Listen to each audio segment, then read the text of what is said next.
All right, I'm going to go ahead and get started. Welcome, everyone. Welcome to our webinar, Preserving the Archaeology and Heritage of Ecuador, Jordan, and Ukraine. My name is Ömür Harmanşah. I'm the Vice President for Cultural Heritage at the Archaeological Institute of America. And I'm also Director of the School of Art and Art History at the University of Illinois, Chicago. So hello from Chicago. Thank you so much for joining us from various parts of the world. As part of its core mission, Archaeological Institute of America advocates for the safeguarding and preserving of cultural heritage in the US and worldwide, while increasing awareness of the significance of heritage preservation among local and world communities. In this webinar, we want to take you to 3 different countries with extraordinary archaeological heritage, a wealth of cultural heritage. And our webinar will highlight the ongoing archaeological work and cultural heritage preservation, the state of cultural heritage preservation in these countries. And we're bringing you some extraordinary experts, 3 wonderful colleagues to speak to you about these 3 countries and their archaeology. And I'll introduce them in a little bit. Ecuador and Jordan have recently requested that the U.S. Renew the bilateral agreement that protects the cultural resources from being illegally imported into the U.S. And the government of Ukraine is seeking U.S. import restrictions on archaeological and ethnological materials.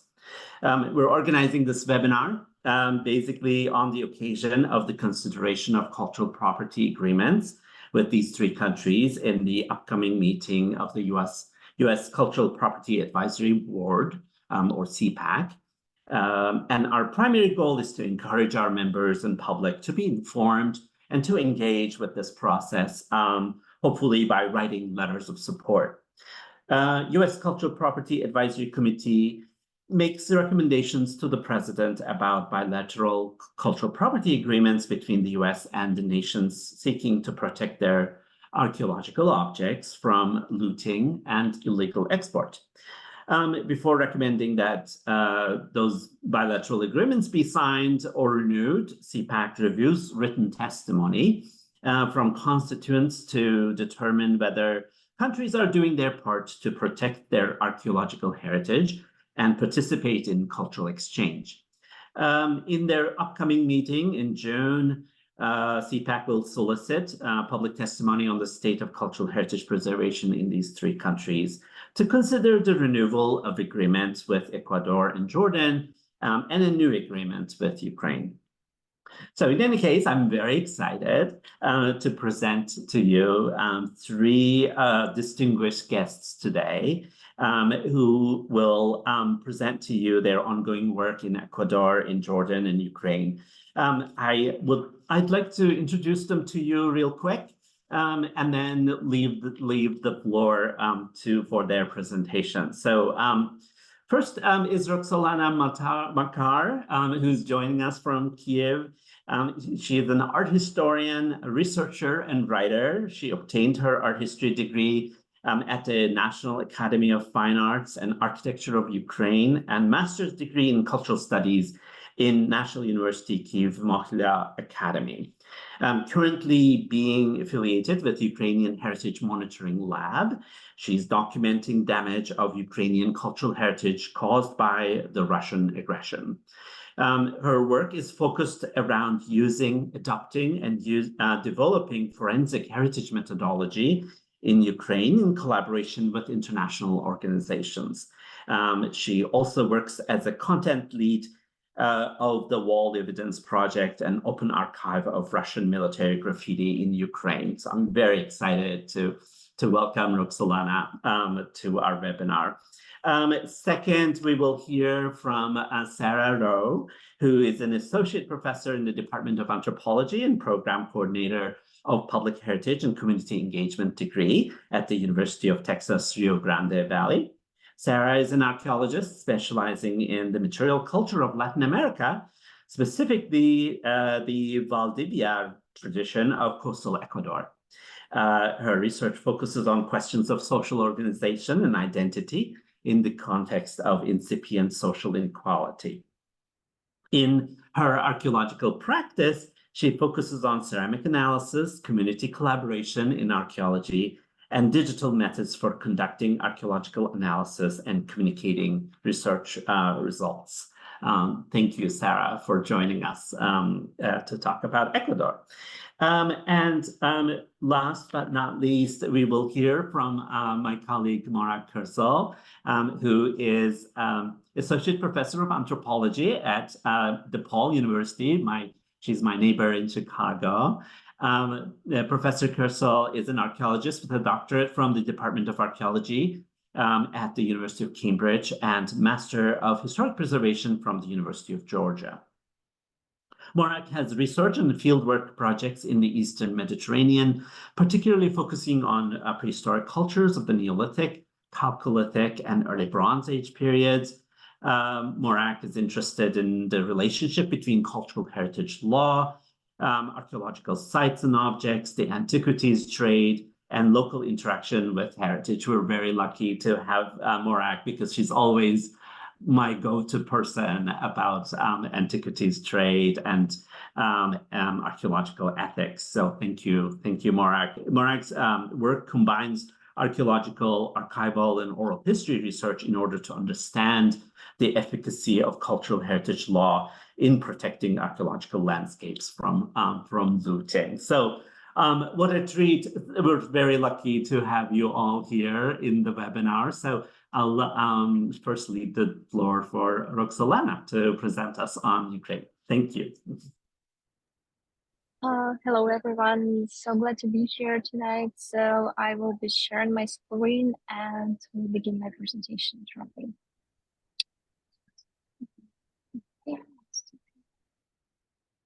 Yes.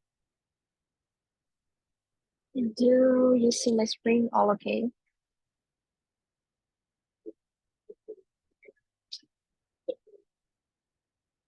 Okay. Looks great. Thank you. Mm-hmm. Yeah. Yeah, thank you more for introducing me. I'm really glad to present Ukrainian cultural heritage and archaeological heritage, namely here today.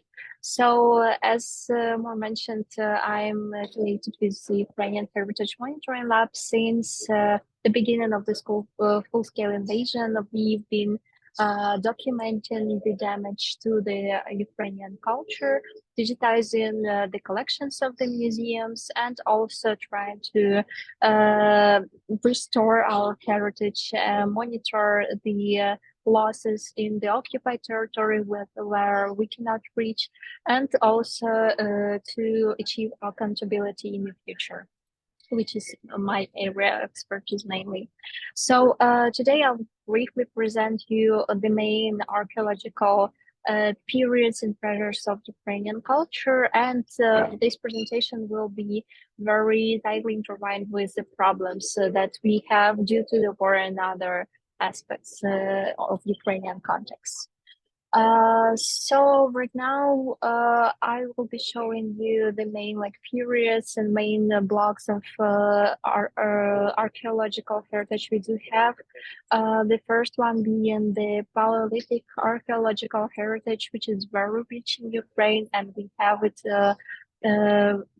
from the earliest time till at least the medieval times, some petroglyphic images, and also these, as we call it in Ukraine, Baba, which is the anthropomorphic figure that are preserved in the museums, but also in the steppe of Ukraine, which is a beautiful landscape, and the national reserves of Ukraine containing these archaeological treasures are very popular and very treasured in Ukrainian culture. The second very prominent block of the Ukrainian archaeological heritage is the Scythian heritage, namely Scythian gold. Here you see one of the main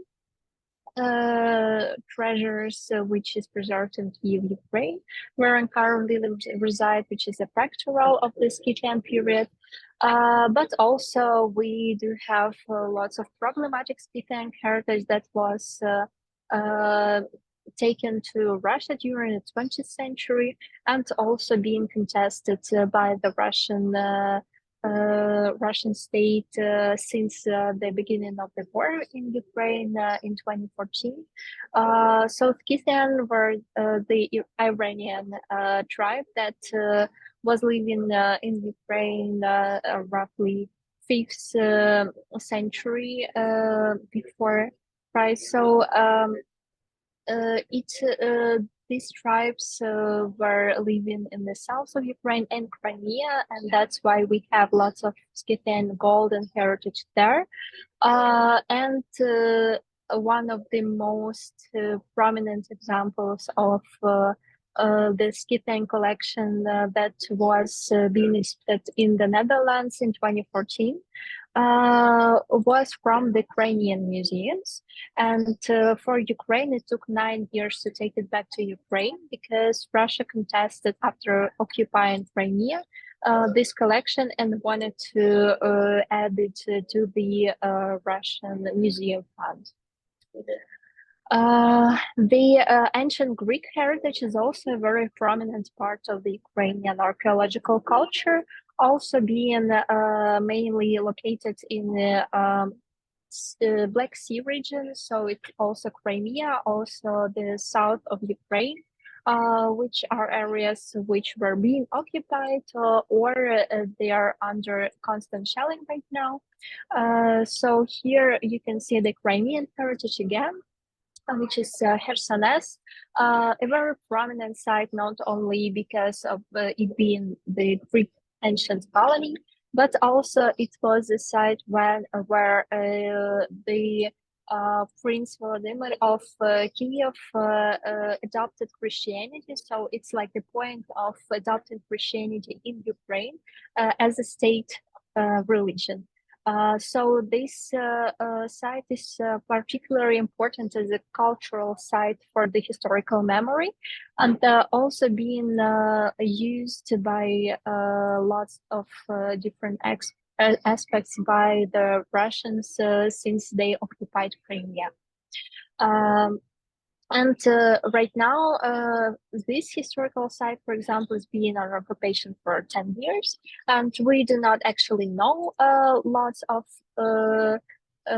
things that are being, we do not know the fate of the collection being there, if it's still intact there, or was it displaced somewhere else in Russia or elsewhere. Also, we do have the very rich medieval heritage being connected with the Kievan Rus, which are the exemplary Christian temples with lots of, again, archaeological findings inside these temples, the burials, the ancient mosaics, the ancient floors, tiles, graffiti, that were being left on the walls of these temples and can really tell us stories about past. So these pictures from Sofia of Kiev, which is the World UNESCO Heritage Site located at Kiev, Ukraine. It's dated 11th century. So it is one of the most ancient and biggest temples, Christian temples in Ukraine. And lots of not only mosaics, but frescoes were preserved in this temple. So we can see authentic 11th century decoration inside this church. Now for the more like helicopter view of the cultural heritage during this war, because as rich our culture is, we do have even more problems with the damaging of the cultural heritage sites. So here you do see a map of Ukraine with the sites that were documented specifically by the Ukrainian Heritage Monitoring Lab. So here it's not the whole picture, and the whole picture of destroyed Ukrainian heritage is not yet clear to any of us because we have lots of occupied regions. So, for example, on east and southeast of Ukraine, there are territories still occupied, and of course, Crimea is occupied has been occupied for 10 years. So here we cannot assess properly the state of destruction of the cultural heritage, but we do have lots of, for instance, destroyed heritage in Kharkiv that you can see with more than 400 sites destroyed, mainly architecture, but also the south of Ukraine, which has a considerable amount of not only shelled and attacked by rockets sites, but also the archaeological and architectural sites destroyed by the flooding of the Kakhovka power plant. Kakhovka Dam that significantly destroyed lots of architectural sites that are still on the ground. The most prominent destruction that is not connected with the archaeological heritage, but I want to highlight is the UNESCO heritage site in Odessa, because Odessa city center is considered World Heritage Site. And in July 2023, four rockets fell, four rockets attacked the buildings. Three of them were residential buildings of the 19th century, and one of them was a cathedral, which was relatively new, but only because the original cathedral was destroyed in 1930s by the Soviet state. Then in November, another attack, rocket attack, damaged the Odessa National Fine Arts Museum. So it's like 5 attacks on this particular World Heritage Site. And this was thoroughly documented not only by UNESCO, but also by our monitoring team. We were making a very thorough photographic and textual documentation of this site. So now to the archaeology real quick. So we do have lots of architectural destructions, and it's really easier to document them if we do have access to the site, if it's not dangerous for our lives to be there. But also we do have lots of problems with archaeological sites, because we do have lots of archaeology which is not yet in the museums, but on the ground. We have a very, very rich soil, not only for agriculture, but also with lots of archaeological layers. So, and here problems start because we do have damage caused, of course, but by missiles, rockets, landmines, but also we do have fortification works done not only by the Ukrainian side, but also by the Russian military. And here comes the problems, because we do not have access not only to the of course, fortification itself. We cannot go to the trenches to document the damage archaeology, but also we do not have the location of these fortification sites for security reasons. So here we have a very problematic point of archaeological heritage of Ukraine, when only after the full cease fire and the more or less safe situation, we can explore this fortification and see how damaged was the Ukrainian archaeology. But we, from the Ukrainian side, we constantly have reports of newly discovered archaeological items, and lots of them are being given to the museums, but of course not of them. And increased looting and illegal excavation are being conducted. So of course, lots of items can be just taken by some soldiers and we cannot control them, but also we cannot control the Russian side of fortification, of course. So here we have a problem of chaotic looting of some archaeological items. We do not even know what it is. But apart from chaotic looting of the archaeological sites, we also do have the centralized looting and displacement of the collections. So namely, for example, we have at least 3 museums looted, but very controlled by this Russian state in Mariupol, which is occupied still. So at least 11 museums in the occupied territories where they had their collection looted or displaced. And also on this picture, you can see that the Mariupol Museum of the local lore, which was looted, was also destroyed. And it's also a very problematic topic because some parts of the collection were inside the museum while it was destroyed, and some parts we know for sure were taken before the act of destruction. So here we do have a very problematic situation when we do not know what was looted and what was destroyed.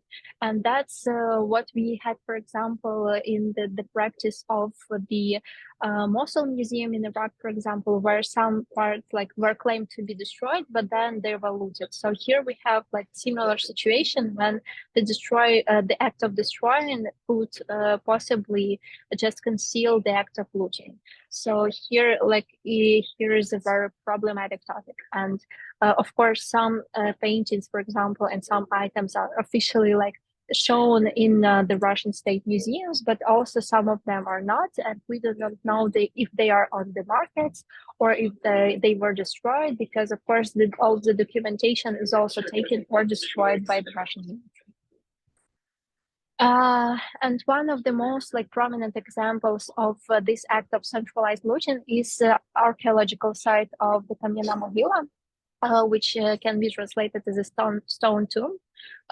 It's a very beautiful archaeological and nature reserve in the Zaporizhia region, and it contains a shrine made of naturally made of stone, and it has lots of petroglyphic images that were being made since the Paleolithic period until the 11th century.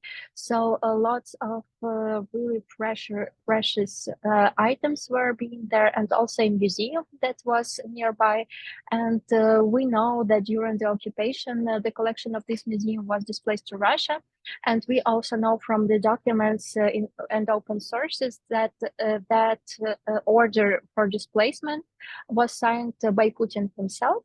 So we can see that this displacement of the Ukrainian collection is being the strategic action of the Russian state on the very high level. So just to summarize, this story of the centralized displacement versus chaotic looting of the archaeological and cultural heritage in general, we do have a very uneasy situation, because from history we do know that the Russian state is very anti-restitution, and lots of items that were taken, for example, during the Second World War from Ukraine are still in Russia. If it was evacuation, it could be just acts of looting, but also the war booty of European countries was not returned. And we cannot expect to Russia to return it legally or voluntarily to Ukraine after the war. So as sad as it sounds, our best luck of returning our heritage would be the one that is found on the market somewhere else. So it's like almost our wish for it to like end up somewhere on the market and being found by the law enforcement or professionals and return to Ukraine. Because to be fair with you, we do not like have lots of hope that this collection in Russia are returning to Ukraine if some like major political change is not happening inside the Russian Federation. So just to end my presentation here, I will encourage you to visit our website, Heritage in UA. There we do have lots of reports and also updates on the cultural heritage of Ukraine and our documentation process. So please join us and we will be glad to collaborate and give you further information in the future. Thank you all. Thank you so much, Roksolana. This was amazing, and thank you for all the really important work that you're doing with your team members at the Ukrainian Heritage Monitoring Lab. It's really such important work and requires so much self-sacrifice. I really, from the bottom of my heart, thank you for all you do, and for this presentation for us, also giving us an update about where we are. Clearly, there's such urgency in Ukraine for signing for such an agreement. Very thankful. I'm sure there will be some questions for you, but thank you again. And I want to invite Sarah Rowe to tell us about what she's been doing in Ecuador and how archaeological sites are faring in Ecuador. Sarah, the floor is yours. Thank you so much. So my presentation today is a little bit of a intro to Ecuador and some of the highlights. I just from the little bit I saw in the chat, I don't think many of you have been to Ecuador, or at least of the ones who responded. So I start with this image of Chimborazo and this line from a common song is "Esa es mi tierra linda, el Ecuador tiene de todo." This is my beautiful country, Ecuador. It has everything. I've been working in Ecuador since 2002, so for quite a while. But as was mentioned in the introduction, my focus has really been on the coast. So some of these other locations are places I visited, but also places I really want to visit still. So just to give you a little bit of an overview, so that star there is where I'm at in the very south part of Texas, deep South Texas, and Ecuador is located on the Pacific coast of South America on the equator, and that's how it gets its name. It's generally divided into 4 different geographic or ecoregions: the coast, the Sierra, which is the purple, the Amazon, and then the Galapagos region. So I'll touch on a little bit of each one of those with a little more time spent on the coast. Sorry, my computer is going a little slow and is not quite responding. Okay, so Quito is the capital of Ecuador and is located in the Sierra region. And Quito had, of course, an Inca presence before the arrival of the Spanish and has a historic core that is filled with churches and museums and beautiful places to walk around, but also highlights the importance of that sort of colonial and early Republic era heritage that's also covered by this agreement. If you have been to Ecuador, you may have found yourself at the Mitad del Mundo, which is itself not an archaeological site, but is one of those touch points for a lot of people. This is the photo on the left is my first visit to Ecuador in 2002. And then the photo on the right is a return in 2018 with my son, who comes down with me for fieldwork seasons. And he's been coming down since he was 2 months old. So this is a family affair. The Avenue of Volcanoes, Ecuador is known for its geological variety and these volcanoes. And so many of the sites that are really important are kind of in this corridor. The site of Cochasqui is a pre-Incan site attributed to the Karanki people. Started construction from around 950 AD until the Inca occupation, Inca arrival in the area, and the Spanish conquest. The site has 15 sort of truncated pyramids and over 20 burial mounds. And of the pyramids, 9 of them have what you can see in the center of the screen. Hopefully my arrow is showing this kind of ramped structure. So this was likely both a ceremonial, an astronomical center, definitely an area of ritual focus. There were likely somewhere along the lines of 3,000 people living in this local environment.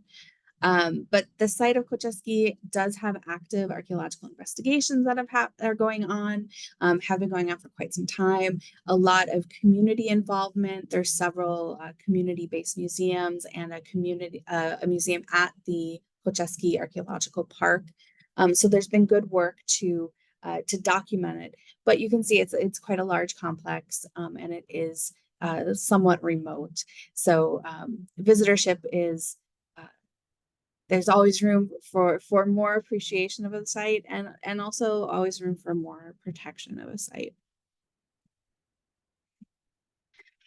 Ecuador does have that Incan history.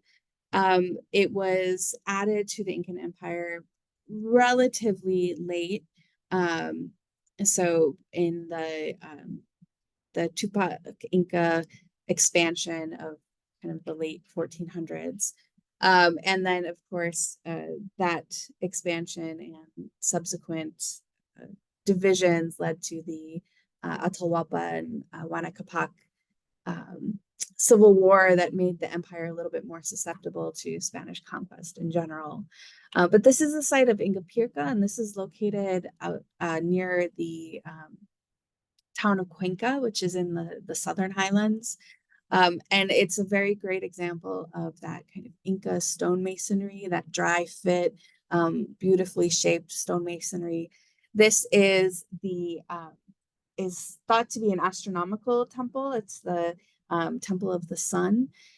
And this site also tells a very interesting story of cultural interaction, because it was built by the Inca, but also by the local Cañari people. And so was a site of these cultures kind of coming together and figuring out a new common ground. So it's got this beautiful architecture and this beautiful story behind it. The Galapagos as the sort of fourth region. If you have been to Ecuador, many of you may have gone to Ecuador specifically to visit the Galapagos Islands, and it has beautiful biodiversity. It tends to be known for that, a little less so though for the archaeology. But there have been some projects that have happened out on the islands. This investigation of Hacienda El Progreso is notable. So this is all historic era archaeology, still covered within these agreements and within the patrimony protections that Ecuador has. So the Hacienda was run by Manuel Cobos, who was not a very good guy, and was actually assassinated by his workers because of his harsh labor practices. So this site and sites like it also have that important contribution to understanding Ecuador's story, the relationship that Ecuador has with broader international markets, with labor practices, and the ways that the Galapagos Islands were populated by people, and the contestation between the people who worked there, the people who own land. And some of those tensions, still exist within the kind of tourism and ecotourism economy that happens there. The Amazon, broad region, so much to say, but I wanted to touch on two things in particular. So the first of these is the site of Santa Ana la Florida and the Mayo Chinchipe culture a little bit more broadly. So the main construction of the site happened between 2600 and 1700 BC, quite early, and is really this beautiful location along a river with stone foundations, circular structures built around kind of a central plaza. And then, unfortunately, in this image, under that large structure is a spiral-shaped temple that at the center, under this spiral, is actually a burial chamber. And in that chamber found many things like carved stone bowls, spondylus, turquoise, many other things. Also this stirrup spout vessel that's on the right, which is actually depicting an anthropomorphized spondylus bean. So spondylus shell is the thorny oyster. It's a very colorful shell. It comes in oranges and reds and purples. And in the Andes, is very ritually charged, associated with rainfall, with fertility. So a real central item of ritual focus. Other interesting things, interesting pieces of information that have come out of this site also includes the discovery of the origins of cacao, of the plant used to make chocolate. So there was work done in 2018 and then some follow-up work just published recently that puts the origins of cacao in the Amazon and some domestication and spread out of there quite early, but with this Mayo Chinchipe tradition likely playing a central role in that distribution. So I'll say this is one of my bucket list sites. Another feature of many of the Amazonian cultures are these really beautiful petroglyphs. So I've just chosen one example for you, the petroglyphs of Catazao. And you can see the anthropomorphic images, the spirals, and there's really a wide variety of iconography that's used, but this same general sort of artistic sentiment, right, that is found on these rock art croppings when they occur.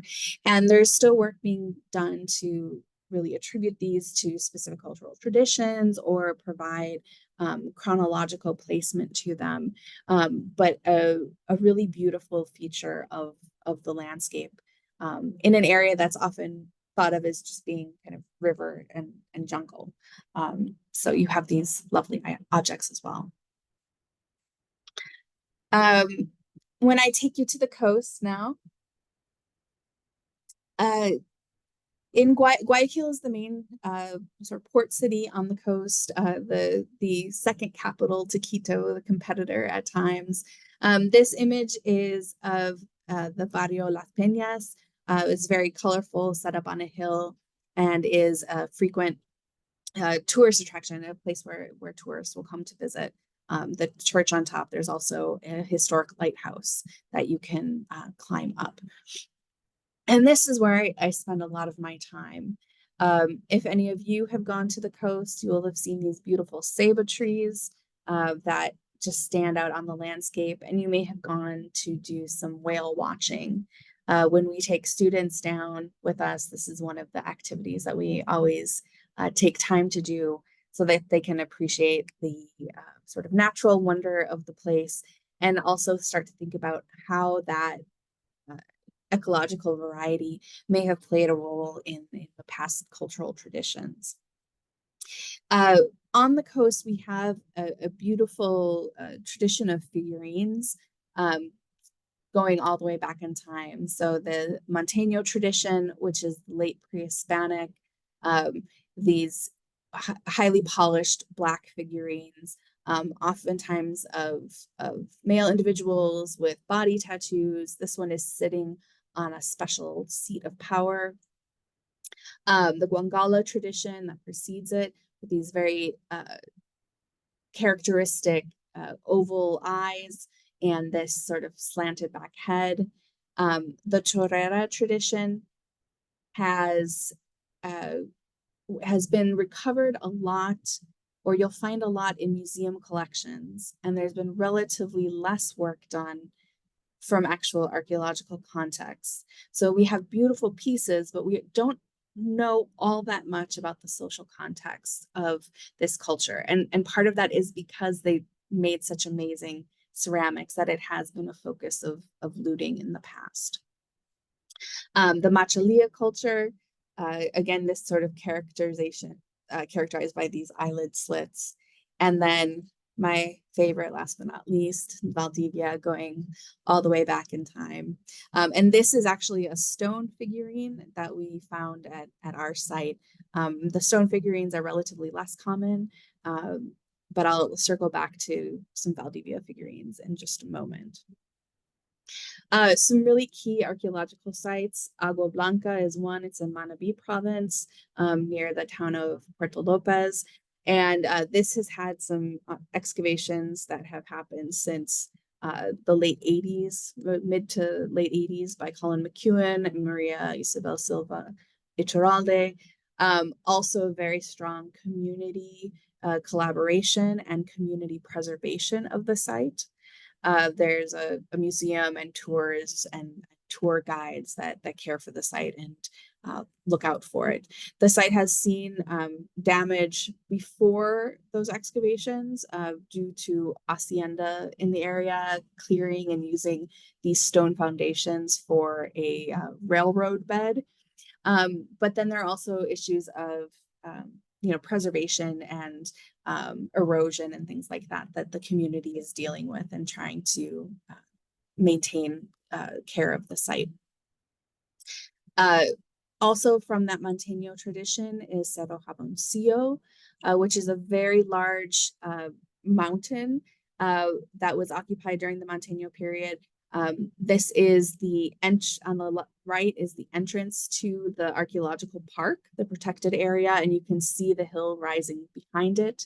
The image on the left is a LiDAR study that was done of the hill in 2018, and you can start to see all of this terracing that has happened and the sort of micro transformations of the hillside that were made.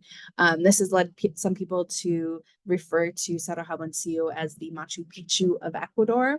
You can, if any of you know anything about Peruvian-Ecuadorian relations, you can imagine how well that might go over.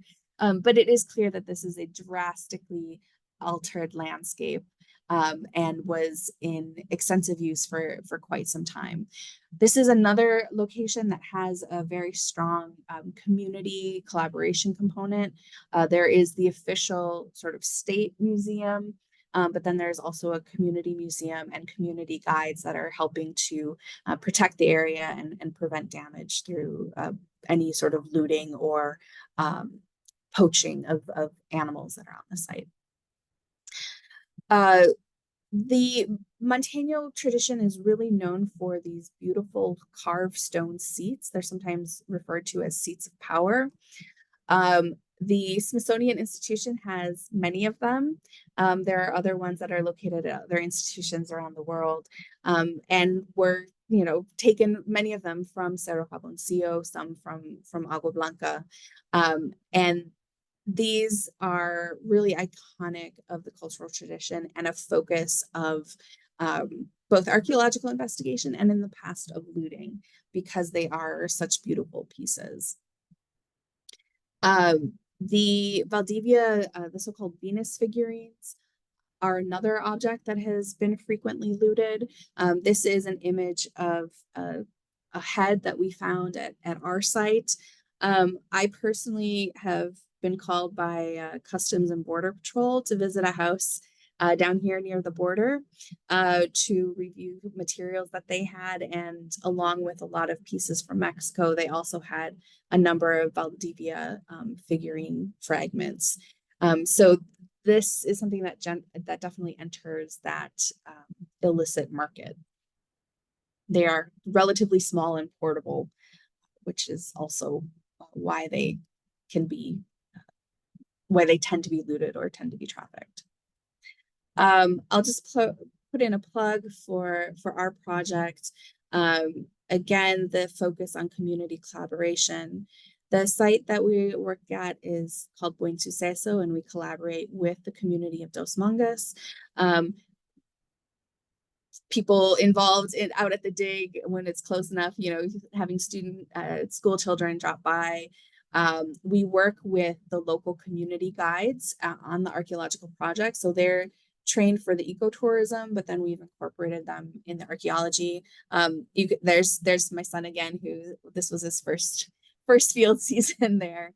But those kinds of collaborations are so important for maintaining the archaeological record and for ensuring that knowledge stays within Ecuador. So we are excavating a Valdivia site dating between 3750 and 1425 BC. It's one of the longest occupied sites from that tradition. And we also now have extremely early evidence of cacao at the site, which is fun and something we'll be exploring in the future. But you can see the sort of jungle tradition where we're nowhere near anybody. And the site could become a focus for looting, but because of those collaborations that we have with the community, we feel quite secure in its safety, and also that the project is something that the local people want.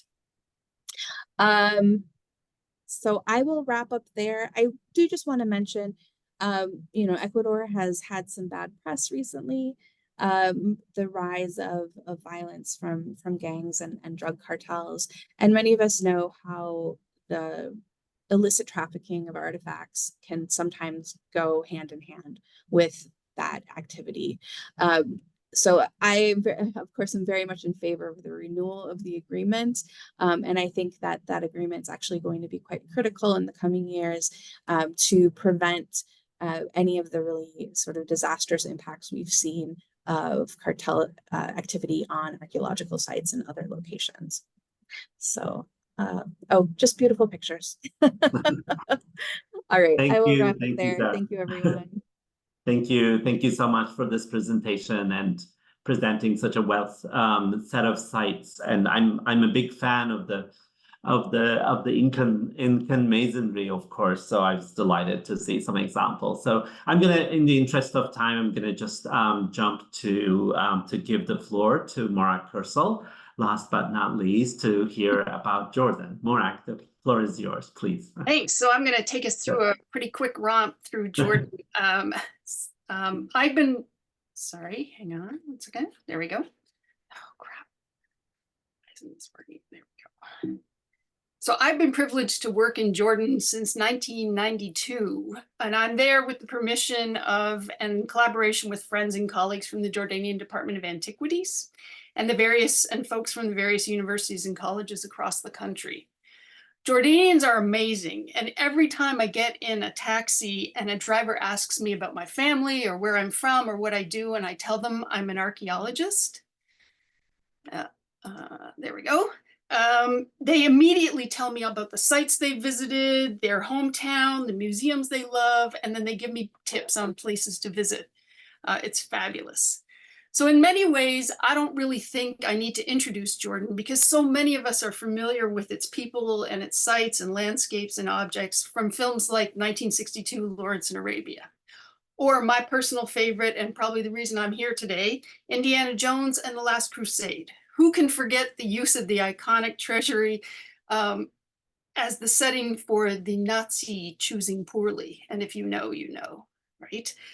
Or Wadi Rum, used as a proxy for Mars in Ridley Scott's 2015 Martian, or its starring role in the recent Dune Part 2. So we have all experienced Jordan. Wadi Rum is on the UNESCO World Heritage List. It's inscribed as both a natural and a cultural site. And through the movies and media, we all know and have come to love Jordan.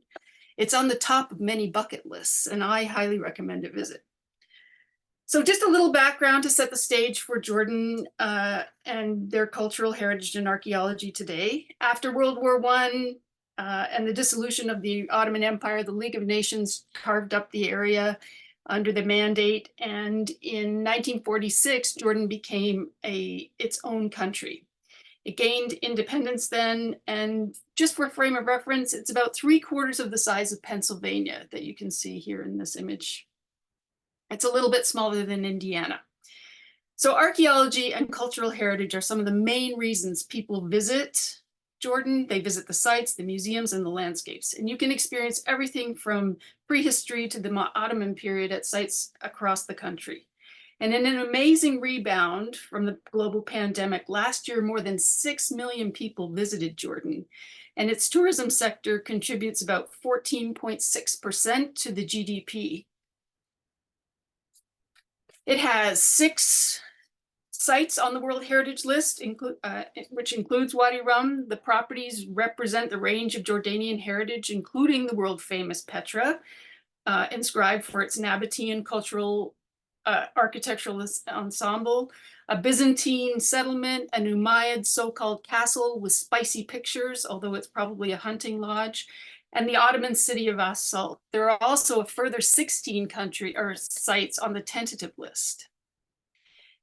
In addition to its amazing sites and archaeology, you have the fabulous Jordan Museum, which is a state-of-the-art institution that was opened in 2014. It's it has 2 main permanent exhibitions, including Dead Sea Scrolls and also creepy statues from Ein Gezal. I'm going to be focusing on prehistory because that's what I do. Or my personal favorite, the Museum at the Lowest Place on Earth, which is the very embodiment of community collaboration, of the culmination of a decades-long archaeological and heritage work in the Southern Gore along the Dead Sea Plain, which is one of the areas in Jordan where I work. It reflects this really close relationship between archaeologists, the Department of Antiquities, foreigners, and local communities. But as Ömür said, I am a prehistorian, and much of my archaeological research has focused on those areas, which have recently become hot areas of study and no longer relegated to the pre-interesting, as my friend Chris Tuttle is always fond of saying. He's a Nabatean specialist, so everything for him is either pre-interesting or post-interesting. Only the Nabatean is interesting. But as you can see from this, prehistory has become front page news and is in the news all the time.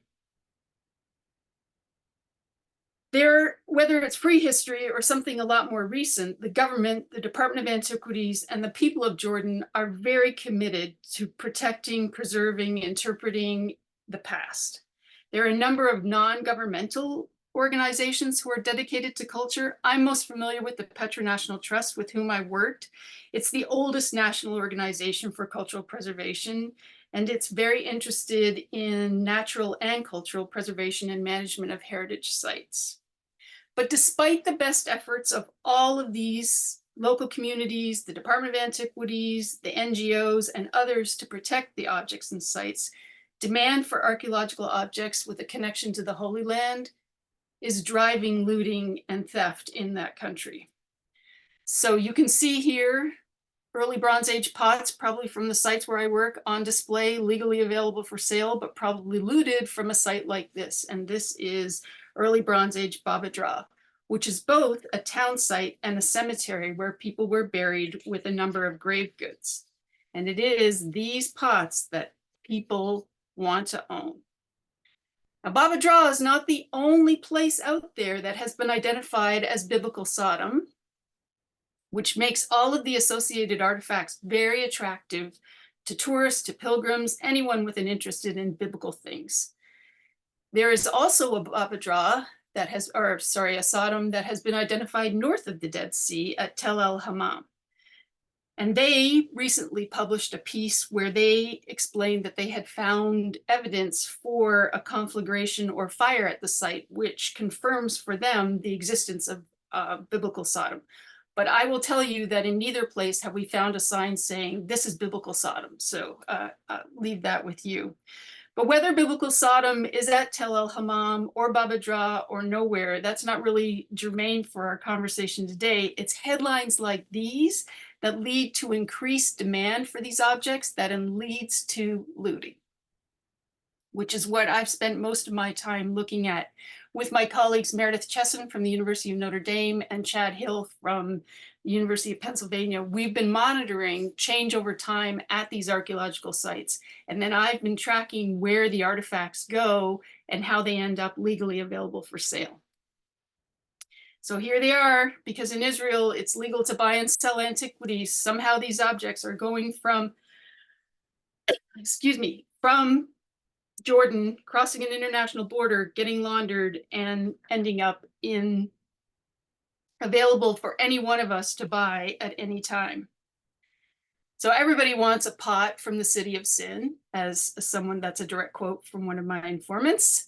Or many people also want widow's mites. That's my next most popular item that people want to own.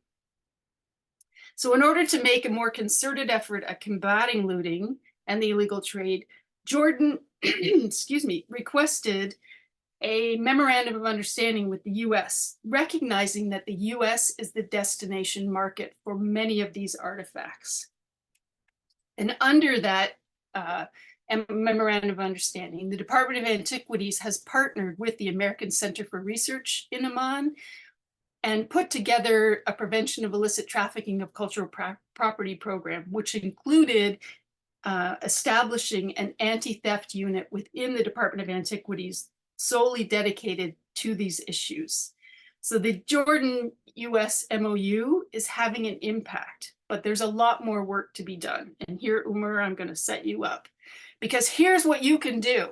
You can write a letter about what's happening, whether you work in Ecuador, whether you visited or care about Ukraine, or whether you work in Jordan.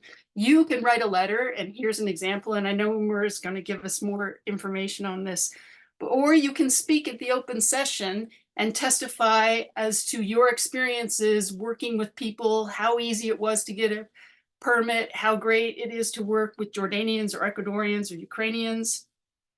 But all this is due, you have to apply to do this by May 28th. So my work in Jordan, so my life's work has been in Jordan doing this research, and none of this would be possible without the support of the Department of Antiquities. It's a privilege to work with people like Dr. Jamila Ishtway and others from the Department of Antiquities.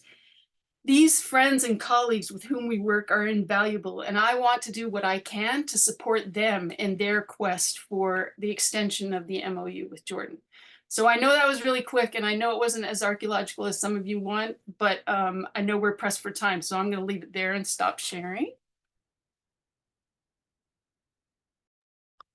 Thank you so much, Morag. That was really wonderful, and it's really such to the point. And I'm such an admirer of your work in the field. I'm such a and so thank you so much for sharing with us, and also a kind of a big perspective, really, on Jordan, and your work has really set the stage for us in terms of thinking about heritage law, about antiquities, trafficking, and how to wrap our heads around it. So this was really fantastic. I had prepared a little bit of a guidelines for writing a letter, but Morag already did this for us. So thank you, thank you so much. And actually, I just want, thank you, Morag, and thank you, all our speakers. I want to thank everyone for joining us today. Because of just the interest of time, I want to respect everyone's time. I don't want to do my presentation, but I would like to refer everyone to AIA's website, where we have a video. As Morag indicated, if you would like to write a letter of support or testify in the public session for CPAC, we have guidelines how to write an effective letter. What are the points that really matter? Our